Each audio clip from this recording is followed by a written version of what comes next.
the three biggest walls the dentist hit with growth. And the first one you said is attracting and retaining key associates. And I know you guys have some content. I don't know what you can share, what you can't, but any insight on that? Like if someone's listening right now and they go, man, I am running into that wall. What would you say to them? And what are some easy fixes that they could actually apply, or some of your techniques that you have around that? Yeah, I mean, it is a huge problem. Everybody confronts it. And you need to, be prepared for it. You need to have a solution for it. Now more than ever, Or right? yeah, It's even worse now. 100%. Yeah. Yeah. So let's think real quick, and just kind of dissect that, attracting and retaining associates, and let's maybe think about it, from the perspective of the recent dental school grad. I think the ADA numbers, if I remember correctly, were that the dental school graduates graduate with an average of like $275,000 in student loan debt, and which is a staggering It's number. massive.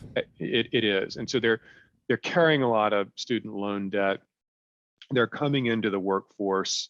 They may have some personal credit card debt. They may be about to get married or start a family, or they want to buy a house, or they finally want to buy a car and not, continue driving a beater that they've had since they were in high school or something like that. So, Mm-hmm. you have this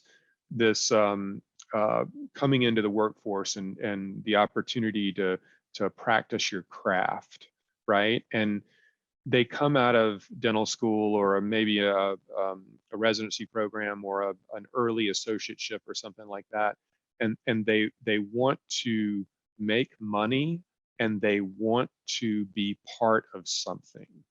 Everybody that went to dental school was, over the last couple of decades, has been told by dental supply companies and attorneys and bankers and personal finance, certified financial planners and advisors and all of you who went to dental school, it's great because you can own your own business when you get out of dental school. Everybody that went to medical school is part of a hospital network or something else like that, but Yeah. you can own your own business. So this is what's been drummed into their head, and justifiably so.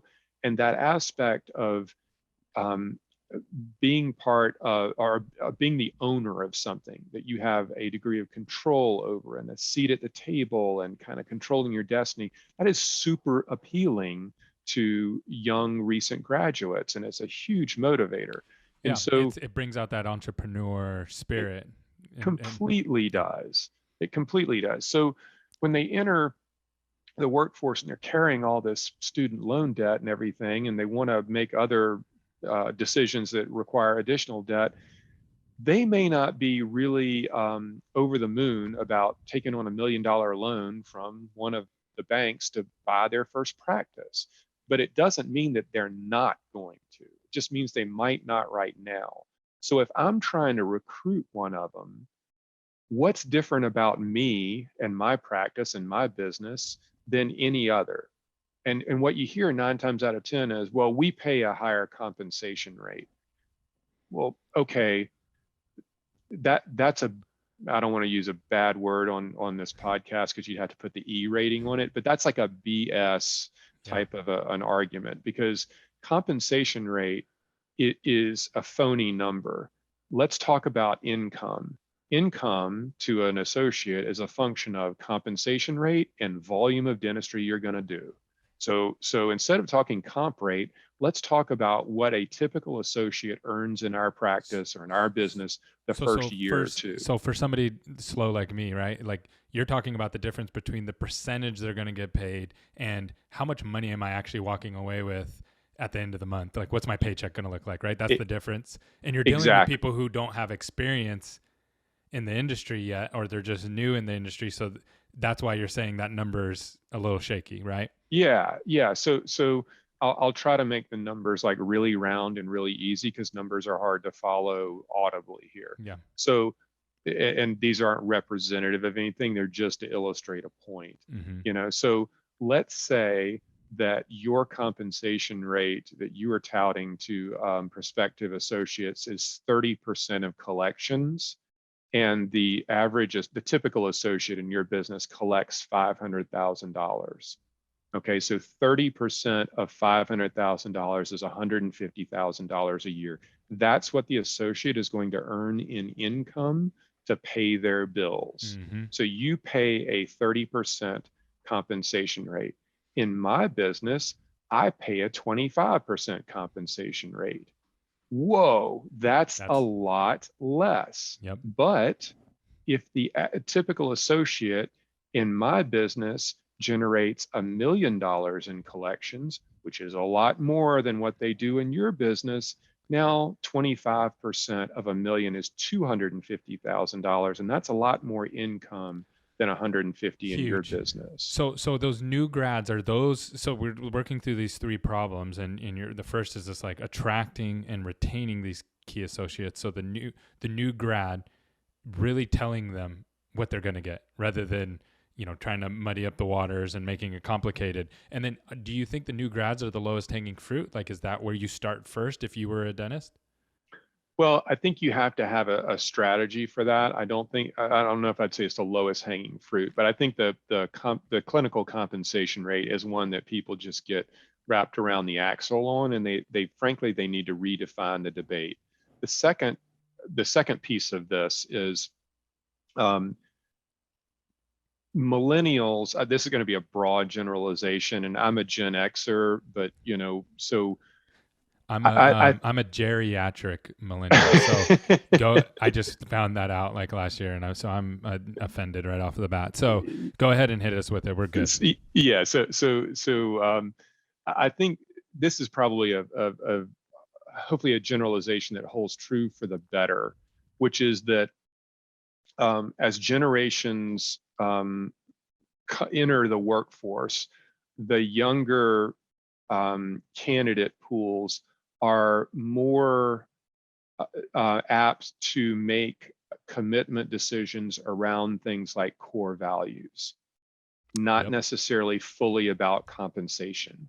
So what we find is that the very successful group practices that are all about the money and the numbers and don't have mission, vision, values, and culture and all of that really dialed in are at a disadvantage on the recruiting trail. Yep. Again, part of being a component of being part of something bigger than yourself is not just a seat at the table, but it's also belonging. Yeah. And It's being part of the mission, right? Being part of the tribe or the group that you're moving in the same direction. And I don't want to get us too far off track, but I wanted to ask you this.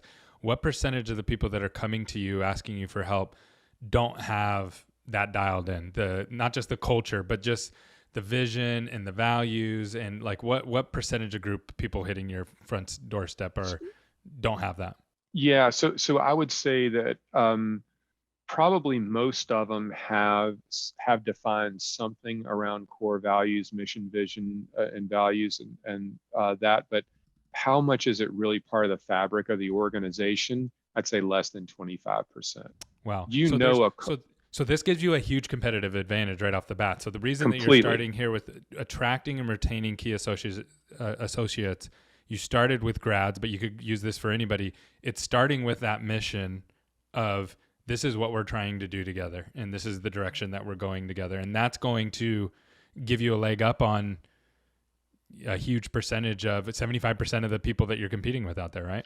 Yeah, I mean, I think the culture piece you can't underscore, and what you want if I am trying to recruit somebody is you want to create something in their mind where that candidate says, that's a business I want to be a part of. I want to be there. I want to be part of what they're building. Whatever that secret sauce is, whatever makes them unique is something that I'm gonna die trying to get a job there. You need to sell them on that. And I think the culture piece, people just sort of they whitewash, or they talk about culture at an annual company meeting, once every 364 days. if it were me, I'd lead on the recruiting trail for that. And I think that that's critically important because it's a point of differentiation. Not all dental practices or group dental practices are one and the same. They're, the more you can make yourself unique is the greater advantage you can get out of it. Yeah. And so if you're leading with culture, mission, vision, values, and you can, almost quantify that to somebody and give examples, it's a differentiator. And if you can create clarity around how that young person is going to earn a living, that's important. The next piece of it, I would say, is mentorship and development. Yeah. So when I said, like, there's the attracting piece, like you want to recruit them, you want them to want to come work for you, and then to say, listen, if you do come work for us, here's what your first 90 days looks like. We are going to take an active role in your development. This is a collaboration between you and us. We want to make sure that you're comfortable here, that you bed in, that you really become part of the team. We want to embrace you. Again, there's that sense of belonging, and it's collaborative. It's not a one-way direction here. Beyond that first 90 days, within the next 2 years, here's your clinical development path. We want to make you a better dentist than what you could become on your own. And this is the way we're going to do it. Now you're creating a system, a process, something that somebody says, I got to be a part of that because that's my future. Now I can see what it's going to be like. So if you're going to pull this off, you need to have strong HR, right? Because that's going to be the culture side of it, or somebody on that side of the wing. And that's really the attracting piece, and as well as the retention piece. But then the mentor side is that's going to be more of like a chief dental officer, right? Because I couldn't mentor somebody like on how to do some of these things and how you're going to go through clinically. So who's doing that? Is it a chief dental officer? And then if the CEO is also the dentist and they're doing the CEO gig fractionally, then who's doing that mentorship? And is that the vacuum that you usually see, or do you look at it from a different angle? Yeah, so this is a conversation we get into with a lot of clients, and I'm gonna come back and put a bow on the associate piece in just a second. But since you asked this question, I'm gonna go ahead and answer it now. So the three most critical roles in growing a group practice are the CEO or visionary or whoever's like looking 9 to 18 months out over the horizon that says where the business is going to go, right? I mean, so that's the role of visionary or CEO, is really the person who paints the picture for what the business is going to become in the future. Sort of alongside that, or maybe beneath that on the org chart, or however you want to think about this, is the COO, or someone responsible for the business side of the house, the operations, the administrative side, if you will, making sure that all the blocking and tackling get taken care of on the administrative side of the house. And then the chief clinical officer or chief dental officer is the one that functions usually as the mentor, to answer that question, but really manages the clinical side of the house. One of the things that got DSOs in hot water in like version 1.0 20 years ago was that you had bean counters on the operational side of the house dictating to dentists that they were taking too long to cut a crown prep. Yeah. And then we all know how that turned out, right? Yeah. So now the beauty of where we find ourselves, and what many of the smaller groups are trying to keep sacrosanct, if you will, is that the chief clinical officer or chief dental officer manages the dentist and the dentist side of the house, and the chief operations officer handles the administrative side of the house, and never the twain shall meet. And if you can keep those two functioning independently, but still mutually beneficial or symbiotically, then you'll build a really great business. So the mentor piece, yes, is a chief dental officer. They set the clinical standards for the business. They're the ones doing chart audits, God forbid, disciplinary actions, terminations. They are also involved with recruiting and really making sure that the clinical philosophy of the way we do things, presenting cases and all of that is that you don't have any rogue operators out there. And that's critically important to maintain that clinical integrity of the business for sure.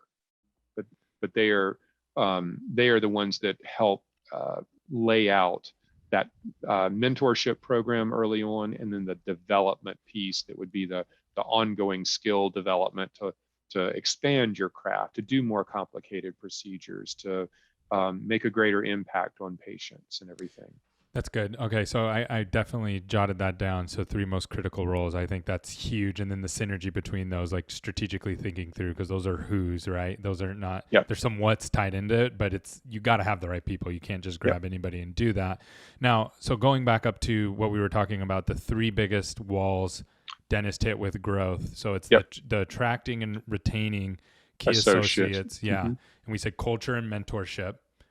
Yeah, and can I add one more thing to that before we get to the other two? So the bookend piece, I talked about using our thinking through culture and understanding compensation rate versus income and all that on the recruiting trail. And there's the onboarding and development piece. The last piece to this is kind of what we talked about when we said that dentists, while they're in school, are taught that you can be an entrepreneur, you can own your own business, you can control your own destiny and all that kind of good stuff, which is largely true. To have a group practice that doesn't solve for an equity opportunity is a major miss. And nobody's going to stay in no associate that's a high performer, at least, is going to stay in a business where they don't have a track for equity, an opportunity to earn equity or to buy equity or to become a partner in the business. Now, and a lot of these bigger practices, like these bigger DSOs, right, they've kind of pivoted in their position on that, right? Completely. And justifiably so. I mean, we see a lot of different equity structures out there, and there are a lot of different ways to kind of skin that cat, so to speak. But for, a young associate entering the business, be it out of school or out of an early associateship in a prior organization that's carrying a lot of debt, they may not be predisposed to want to take on more debt to buy into the business. So how do you create an opportunity for equity where they don't have to write a check for it? And that's the real thing that we've been able to build a mousetrap around, to be honest with you. And I always joke that when I talk with us about people that I'd love for anybody in the audience to think that my partner Diwakar Sinha and I are the biggest geniuses in all of dentistry. And if you want to believe that, have at it. It is obviously it's true. Don't let me dispel it. But the equity models that we built for group dental practices are based around something called restricted stock units and profits interest units that are commonplace in corporate America for management level executives and high performers. And he and I were the beneficiaries of them when we worked for corporate America. So when everybody kept coming to us and saying, how do I attract and retain associates? If you hear that same question 1,000 times, the light bulb starts to go off that maybe there's a problem, and how if we could solve that, and so it took us quite a while to do this. And if you ever want to see an Excel model that looks like a bowl of spaghetti that's all wrapped around one another, this would absolutely be it. But the idea is that an associate, through their high performance in terms of collections, can earn equity in a business without actually having to buy it. And the founder takes dilution, meaning they go from being 100% owner of a business to 80% owner, for example, and the associate or associates earn some percentage of the business.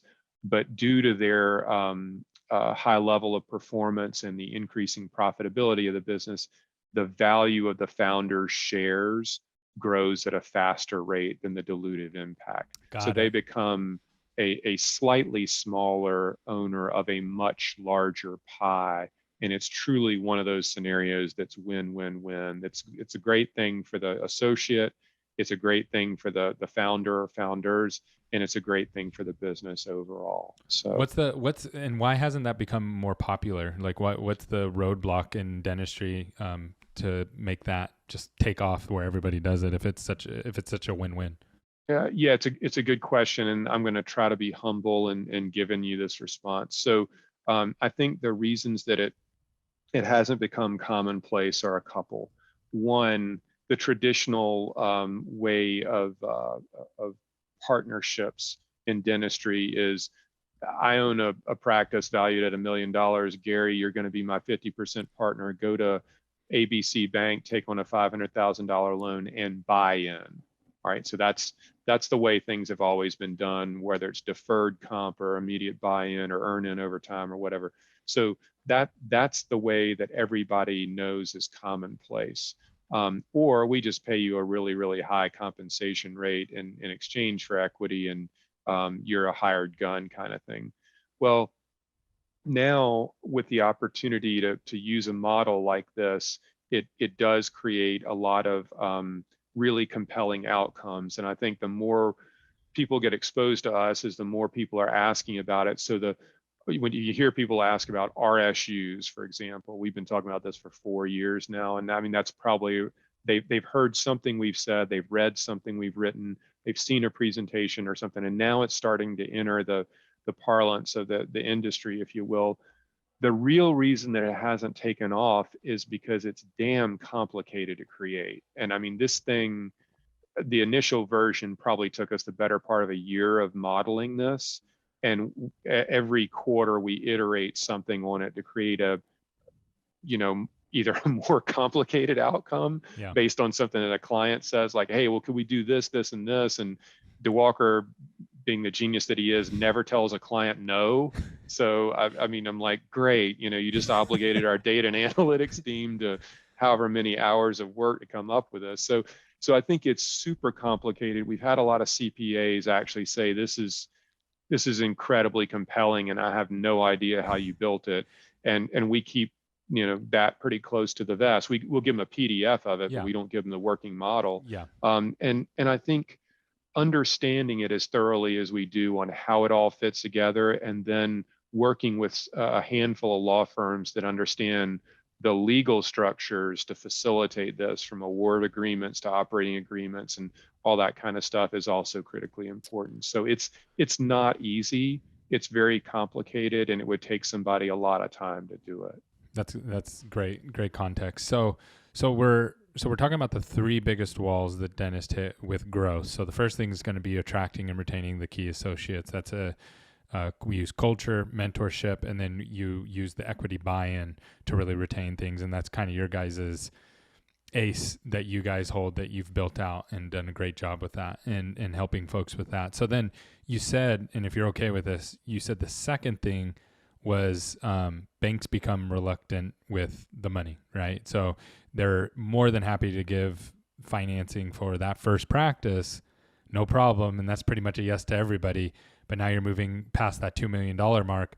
How do you solve that? Where do you guys go to solve that? And I know I work with you on several accounts in DeWalker as well that have 10 or 20 locations. How are you walking through and solving that with them? Yeah, so it's really from the lender's perspective. This comes back to something called concentration risk.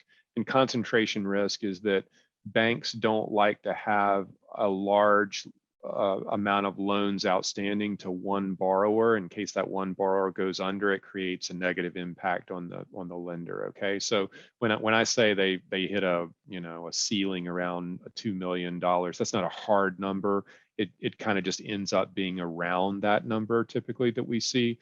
And there's a very real reason for it. And it's not that banks aren't good at what they do, or they're being they're being actually really good at what they do, right? Oh, Banks completely. The banks protect their money and protect their investment. Right. Yeah, banks are conservative for a reason, and we all, as consumers, we want them to be. Yeah. It Yeah. beats the alternative.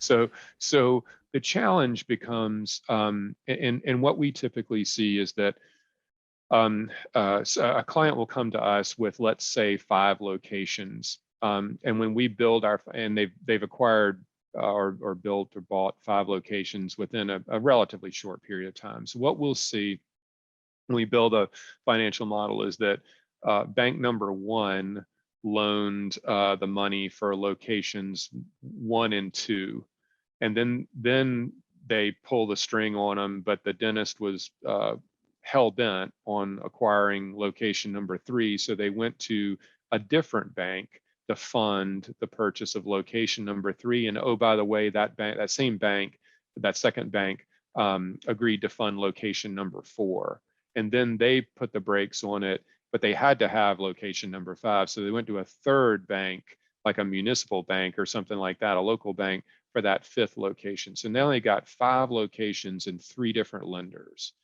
And when we look at this, this is a structure called subordinated debt. So locations 3 and 4 with the second lender carry a slightly higher interest rate and probably usually more of a greater prepayment penalty.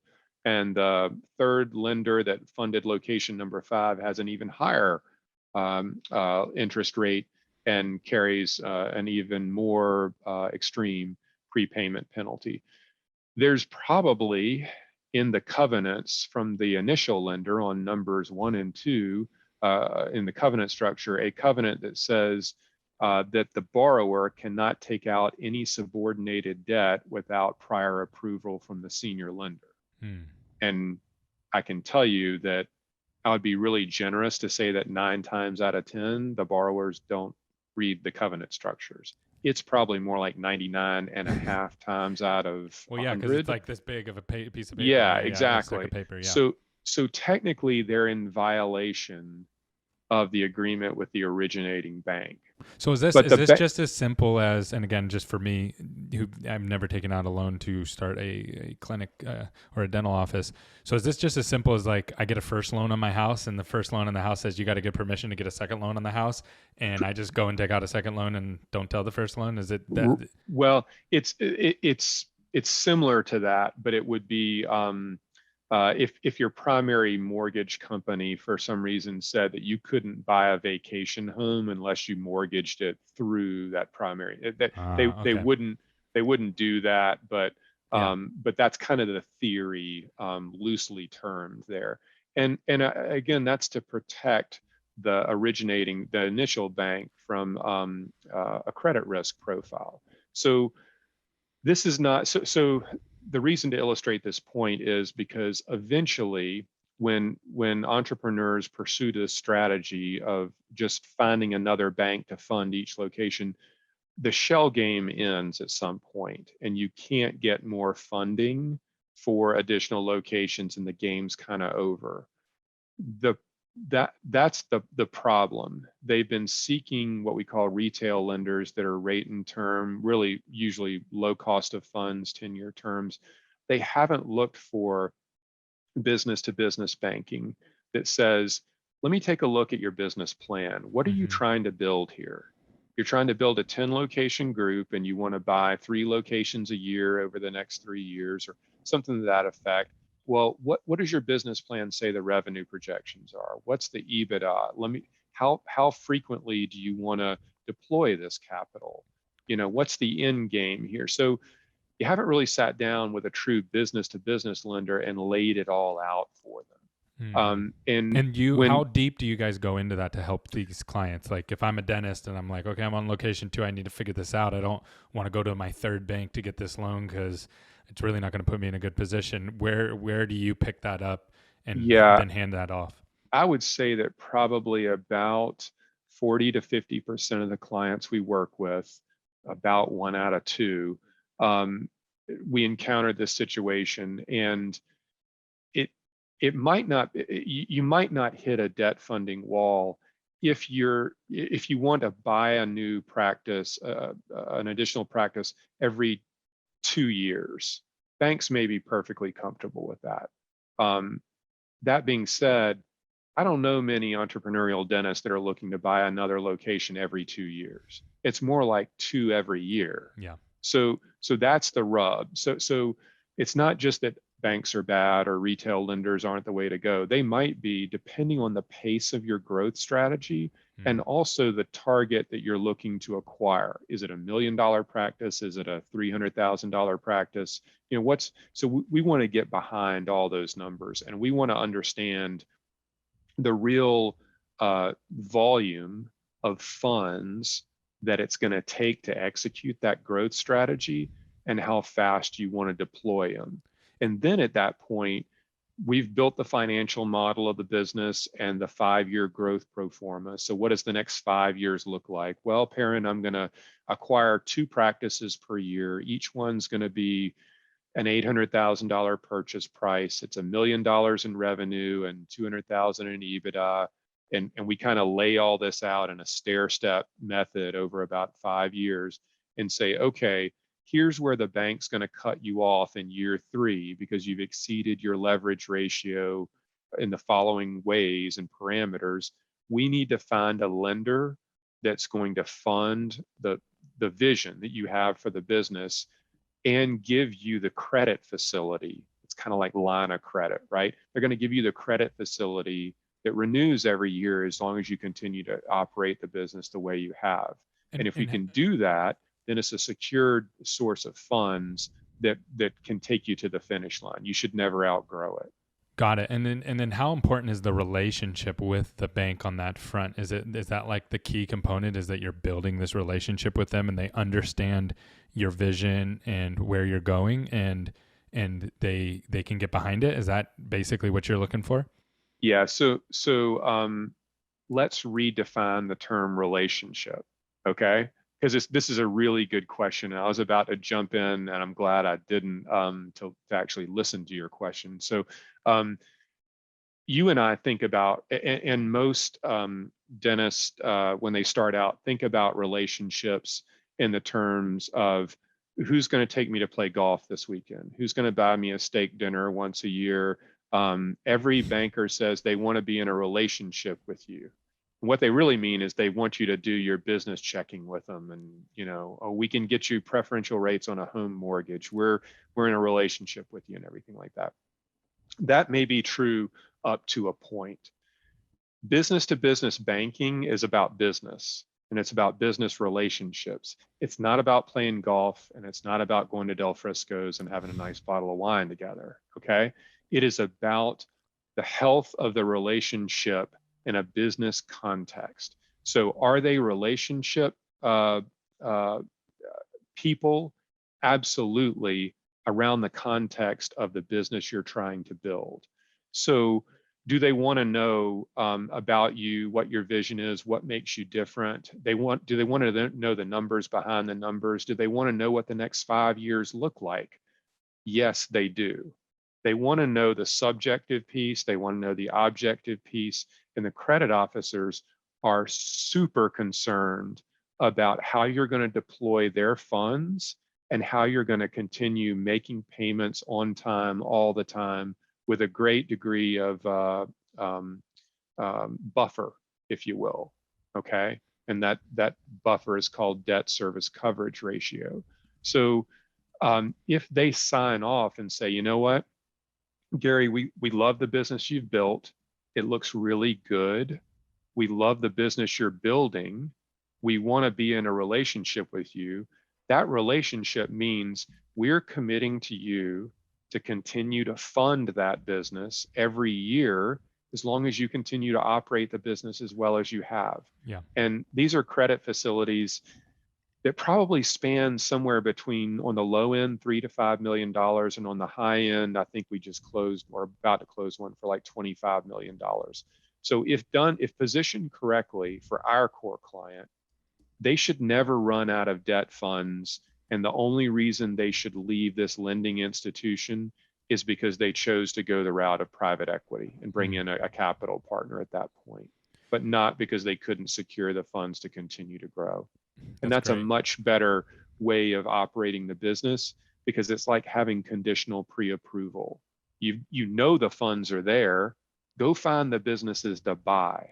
Don't Hmm. go find the businesses to buy and then pray to God that the bank approves it. Yeah. All right, that's That's not a backwards. good model. Yeah. No. So we're three biggest things, three biggest walls dentist hit with growth. First was attracting and retaining key associates, and we went over three things under that. Next was the lender side of it, and really too.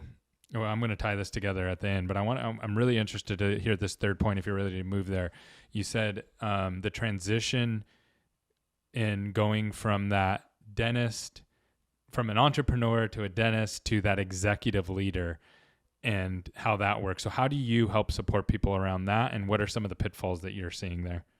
Yeah.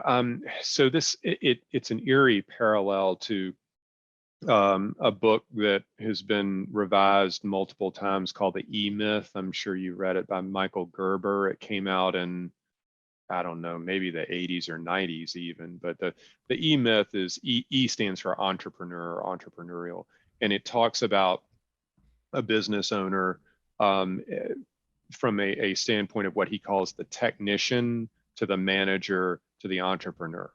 Mm. And the technician is, and they use a bakery as an example. And it's a great book for your audience if you Yeah, haven't read it, called I haven't E-Myth read that by, one. I'm going to check okay. that out. Michael Gerber is Gerber, if memory serves me correct. If you Google E-Myth, you're going to find it. So it's an easy read. And the premise is that entrepreneurs start out um, performing the craft. And in his example, the person who owns the bakery, she's so excited about it, she is a baker. A dentist that owns a dental practice is a dentist. He or she is working on patients, doing clinical work. Then you transition to a phase of like starting to replace yourself in a productive capacity, and you have to manage the growth of the business. And then when you have productive capacity taken So care that of, would, just real quickly, just for me. So the baker. So I'm awesome at baking. I love baking cakes, but now I need to start managing payroll and moving the funds around. That's the manager portion, that's correct?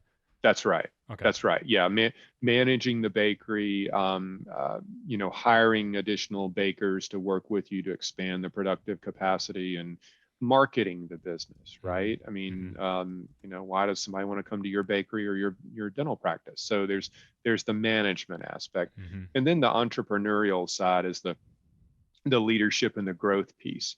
Do you want to own more than one bakery or more than one dental practice? So, a dentist working in the chair on patients every hour on the hour that business is open.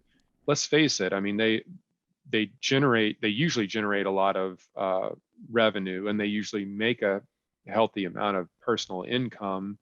But when they're practicing their craft, working in the business on patients, they're not thinking about marketing. They're not thinking about running a business or anything else. They're only thinking about cutting the crown prep that's right in front of them. And that's what they do 35 to 40 hours during the week. And then they work on the business with whatever time is left over. And you couple that with the fact that dentistry as a profession is incredibly physically demanding. It Mm-hmm. is hard. Yeah. It is, physically taxing, And you have to be and fully present, right? You don't get to be, completely. you can't be multitasking. No.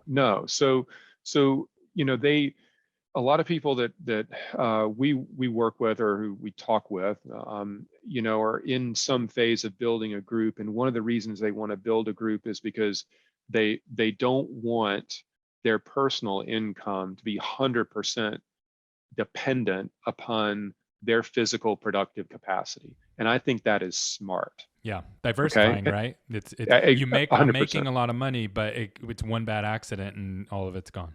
Yeah, I mean, you get a tremor in your hand, or something happens with one of your shoulders, or some of them have vision problems and depth perception, and all. there are a lot of things that can go wrong. So deleveraging the business and your personal income away from you being the sole clinical economic producer is wise. So now, as they start to transition themselves out of the chair, the challenge becomes, well, wait a minute, if I got to pay an associate to do the work that I used to do, then how much is left over for me and my family? So how do we reverse engineer the numbers that create a soft landing so that someone doesn't take a six-figure income hit to replace themselves in productive capacity? So that understanding the impact they need to make on growing the profitability of the business to offset the cost of employing that associate is critically important. Now, Mm-hmm. nothing goes according to plan Yeah. ever, but if you have no idea the volume you need to make up to offset that, hope is not a strategy, as we like to say. Yeah. So I think that's the first part of it. Like, how do you replace yourself in a clinical capacity? Do you do it all at once? Do you drop one clinical day of work over the course of a quarter? And after a year's time, you dropped one day a week, once a quarter, and now you're out of the chair completely. Um, if you are able to do that and maintain a standard of living, then what do you focus on as CEO? Like, what does the CEO actually do? And what do they need to be focused on? And so some of that is direction, some of it's coaching, some of it is um, you know uh, exposing them on best practices, if you will, and running a group. Some of that is helping if they want to grow through acquisition. Just for example, okay, well, what type of practices are we acquiring? What type of practices should we not acquire? Just because a practice comes on the market for sale does not mean you have to bid on it. If you ask the business development guys of most enterprise level DSOs, they'll tell you that they close on less than 10% of the practices they see. Why is that? They're very disciplined in terms of the pitches they swing at. So it's stuff like that where when they transition out of the chair in a clinical role, then it's helping them size up what a leader does for the business. And then also what I would say is like the cadence at which they choose to take down initiatives. So when we build that 5-year pro forma that shows that they're going to build a whatever 15 location group at the end of 5 years, and it's going to be 30 million in revenue and 6 million in EBITDA or whatever. Well, that sounds great and it looks really, really good in an Excel model, but what do we do tomorrow? And what are we doing next quarter? So this kind of comes back into strategic planning from a 5-year, 3-year, 1 year, broken down by quarter, deliverables, objectives, and some of it's business reorganization. We go through a lot of creating legal DSO structures and operational DSO structures, and what does all that mean? And Mm-hmm. then some of that associate equity type stuff we talked about before, that can be a component of it. But it's the idea that you break down the big initiatives into more bite-sized chunks, and you start less and finish more. And that's all about execution on a quarter by quarter basis. And so sometimes helping them kind of navigate those waters till they get comfortable in the role and their own skin is something that takes a little bit of time. And that's, having been in leadership positions, I can tell you that leadership can be a very lonely endeavor at times. I'm sure you can relate. Yeah. And they're things that you learn on the job. And if you live to tell the story, that means you didn't sink the boat. And there are other times that you need to have counsel that says, please don't do that. Let's do something different. And I Yeah. think that's important to have that type of an advisor present. That's huge. So I took away 3 things from this. So from that topic. So 3 biggest walls dentists hit with growth. So attracting and retaining key associates. So that's a relationship with your team. And then it's getting the money necessary to fulfill your vision. That's a relationship with your bank or your money, depending on how you want to phrase that. And then really that last one you said is really a relationship with yourself. Is that right? Yeah, a lot of it is. With I some think, help. You have to have somebody outside because you don't know what you don't know, right? Like you need somebody who's been there before to help you get ready to go into this to transition that you're going to jump into.